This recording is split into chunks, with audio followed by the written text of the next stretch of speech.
Find the Z parameters for the network shown in figure. അപ്പോൾ നമുക്കൊരു network തന്നിട്ടുണ്ട്.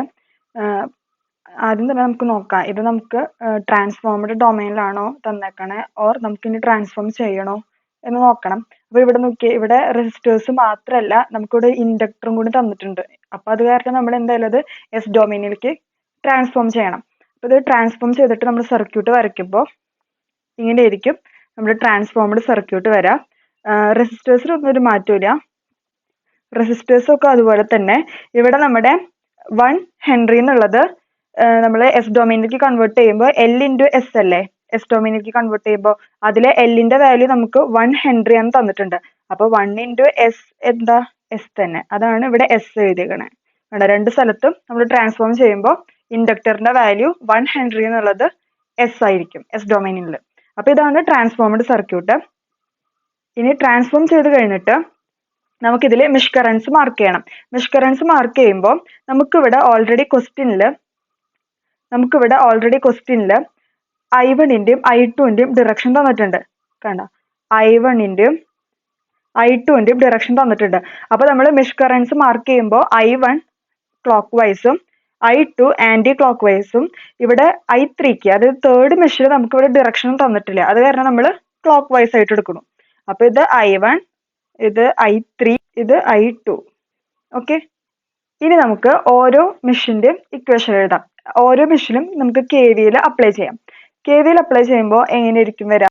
First mesh എടുക്കുമ്പോൾ നമുക്കിതിൽ KVL അപ്ലൈ ചെയ്യുമ്പോൾ നമ്മൾ വോൾട്ടേജ് സോഴ്സ് അവിടെ നിന്നാണ് നമ്മൾ സ്റ്റാർട്ട് ചെയ്യാം. നമ്മളിവിടെ V1-ന്റെ അവിടെ നിന്ന് സ്റ്റാർട്ട് ചെയ്തു. അപ്പൊ നെഗറ്റീവ് ടു പോസിറ്റീവ് അല്ല, അതായത് നമ്മൾ V1 പോസിറ്റീവ് ആയിട്ട് എടുത്തു. V1 ഇവിടെ ഒരു റെസിസ്റ്റർ -1 ഇൻറ്റു ഇവിടെ കറണ്ട് ഏതാ, I1. ഇനി ഇവിടെ നോക്കിയേ, രണ്ട് കറണ്ട് ഇല്ലേ, I3 ഉണ്ട് I1 ഉണ്ട്. ഇതിന്റെ ഡിറക്ഷൻ നോക്കാം. ഡിറക്ഷൻ നോക്കുമ്പോൾ I1-ന്റെ ഡിറക്ഷൻ ഇങ്ങോട്ടും I3-ന്റെ ഡിറക്ഷൻ ഇങ്ങോട്ടാണ്.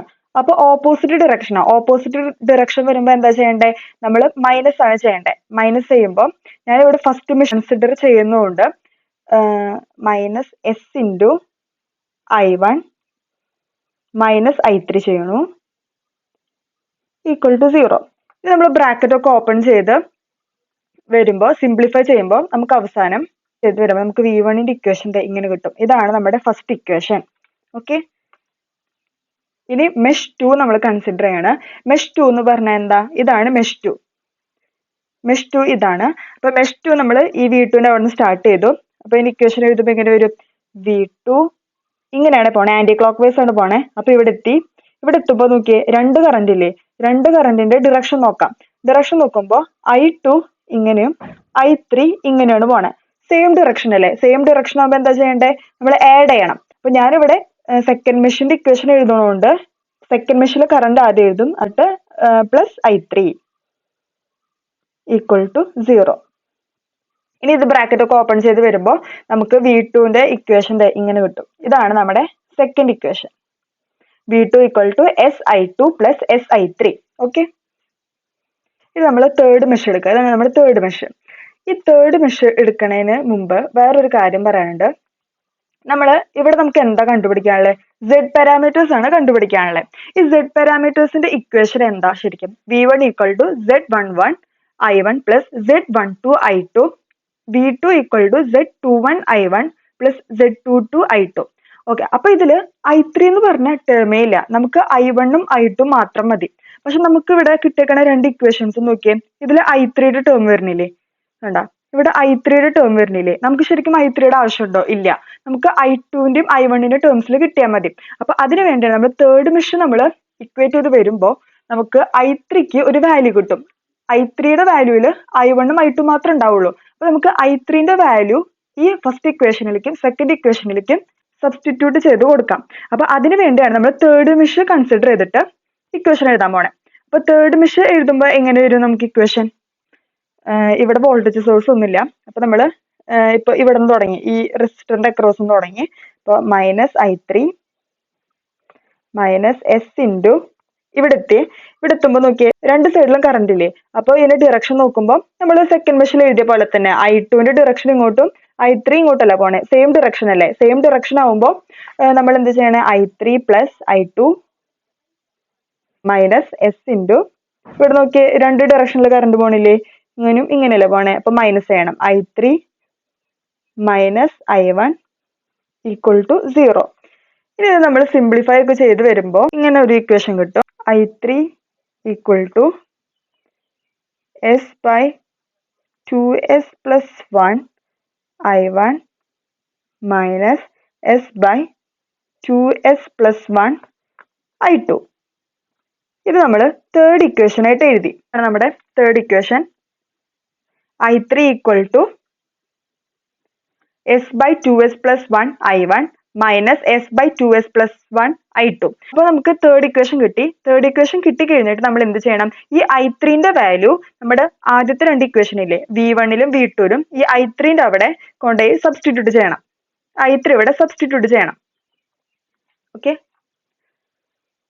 സബ്സ്റ്റിറ്റ്യൂട്ടിങ് ഇക്വേഷൻ 3 ഇൻ ഇക്വേഷൻ 1 ചെയ്യുമ്പോൾ V1 ഈക്വൽ ടു നമ്മുടെ ഫസ്റ്റ് ഇക്വേഷൻ എന്തായിരുന്നു, S+1 into I1 minus SI3 എന്നായിരുന്നല്ലോ. ആ I3ന്റെ അവിടെ നമ്മൾ എന്ത് ചെയ്തു, നമ്മുടെ തേർഡ് ഇക്വേഷൻ, അതായത് I3ന്റെ വാല്യൂ അതെന്തായിരുന്നു, S/2S plus 1 I1 minus S/2S plus 1 I2. അപ്പൊ നമ്മൾ സബ്സ്റ്റിറ്റ്യൂട്ട് ചെയ്ത് നമ്മൾ ബ്രാക്കറ്റ് ഒക്കെ ഓപ്പൺ ചെയ്ത് വരുമ്പോൾ നമുക്ക് അവസാനം എന്ത് കിട്ടും, V1 ഈക്വൽ ടു ഇങ്ങനെ ഒരു ഇക്വേഷൻ ആയിട്ട് കിട്ടും. കണ്ട, S² plus 3S plus 1/2S plus 1 I1 plus S²/2S plus 1 I2.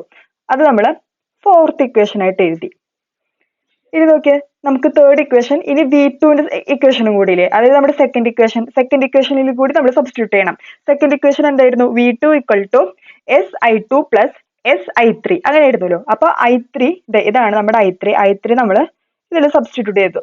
Substitute ചെയ്തിട്ട് നമ്മളത് സിംപ്ലിഫൈ ചെയ്ത് വരുമ്പോൾ നമുക്ക് എങ്ങനെ കിട്ടും, V2 equal to S²/2S plus 1 I1 plus S² plus S/2S plus 1 I2. ഇത് നമ്മൾ ഫിഫ്ത്ത് ഇക്വേഷൻ ആയിട്ട് എഴുതി. ഓക്കെ, അപ്പൊ നമുക്ക് V1 V2 I3 ഇല്ലാണ്ട് നമുക്ക് കിട്ടി. ഇനി നമ്മുടെ Z പാരാമീറ്റേഴ്സിന്റെ ഇക്വേഷൻ എന്തായിരുന്നു, നോക്കി, ഇതല്ലേ നമ്മുടെ Z പാരാമീറ്റേഴ്സിന്റെ equation, V1 equal to Z11 I1 plus Z12 I2, V2 equal to Z21 I1 plus Z22 I2. അപ്പൊ നമുക്ക് എന്ത് കിട്ടി, V1ന്റെ ഒരു ഇക്വേഷനും കിട്ടിയിട്ടുണ്ട്, V2ന്റെ ഒരു ഇക്വേഷനും കിട്ടിയിട്ടുണ്ട്. അതില് I1ന്റെയും I2ന്റെയും കോയിഫിഷ്യൻസ് ആണ് നമ്മുടെ Z11ഉം Z12ഉം. അതുപോലെ V2ന്റെ ഇക്വേഷനിൽ I1ന്റെയും I2ന്റെയും കോയിഫിഷ്യൻസ് ആണ് Z21ഉം Z22ഉം.